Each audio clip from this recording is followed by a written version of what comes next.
Dr. Darby here with your next immune boosting tip. This time I'm in the kitchen and it's all about food. Really famous saying, let medicine be your food and your food be your medicine. Hippocrates was a pretty smart guy, and we're gonna go over some really powerful foods that'll help boost your immunity this season. Okay, to start off, this isn't an exhaustive list. There's all kinds of good foods out there that are great for immunity. I'm gonna go over a couple that I use all the time, but the secret really is just to eat real food.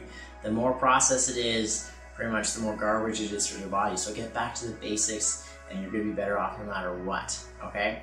All these foods are immune boosting, so what that means is they're antimicrobial, so they're gonna help attack viruses like the colds and flus. They're gonna help bacteria that get ear infections and other just kind of gut stuff. And I'm gonna go over the specifics of how to use each of these and the individual properties of each. Starting off with the classic, the lemon. This little guy packs a serious punch. It's been in so many recipes and you've probably tried this in the past yourself. Vitamin C, really high in this guy, good for immunity. I love to use this with honey, lemon, ginger tea. Sometimes we'll even add garlic into that as well too. I also love juicing lemons. They're great tasting. The lemons are very powerful, okay? Next one, ginger.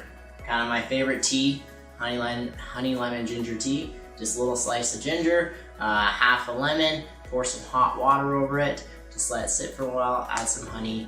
You're gonna get a nice little immune boost from that. Ginger, the special things about ginger, it's amazing for digestion, okay? So any digestive complaints you can have, everything from like morning sickness with pregnancy to just digestive bugs, ginger is great for that, okay? Next one, garlic.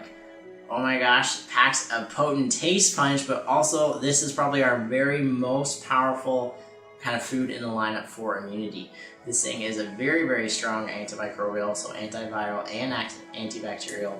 In my pre-medical school and in my chiropractic school, we took microbiology courses, and we always studied different bacteria, and then we tested the effects of antibiotics on them.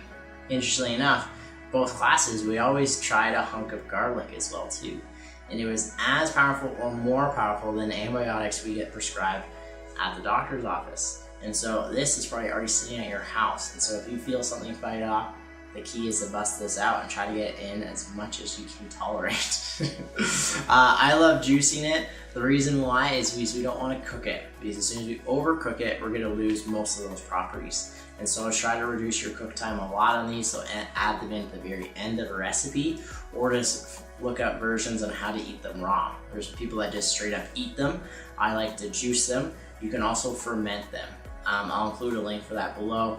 The fermented option is probably the least strongest tasting, but still maintains all that potency. Next, radishes. This one kind of surprised me. I learned this probably last fall actually, so around this time of year.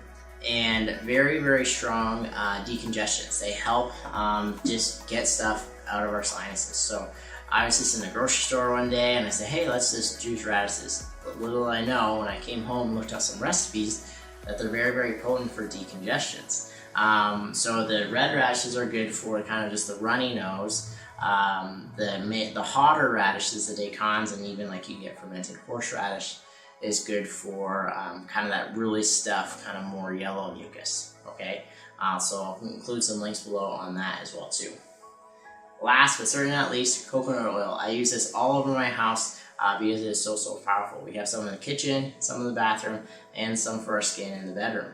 We use it for moisturizer, we use it for medicines, we use it for just calories. The fat in here is easily absorbed, but also it is extremely powerful antiviral, antimicrobial. For instance, if I get a sore in my mouth, I'll do oil pulling first thing in the morning to help kind of kill off whatever's in there, but then also pull out the toxins. So love coconut oil.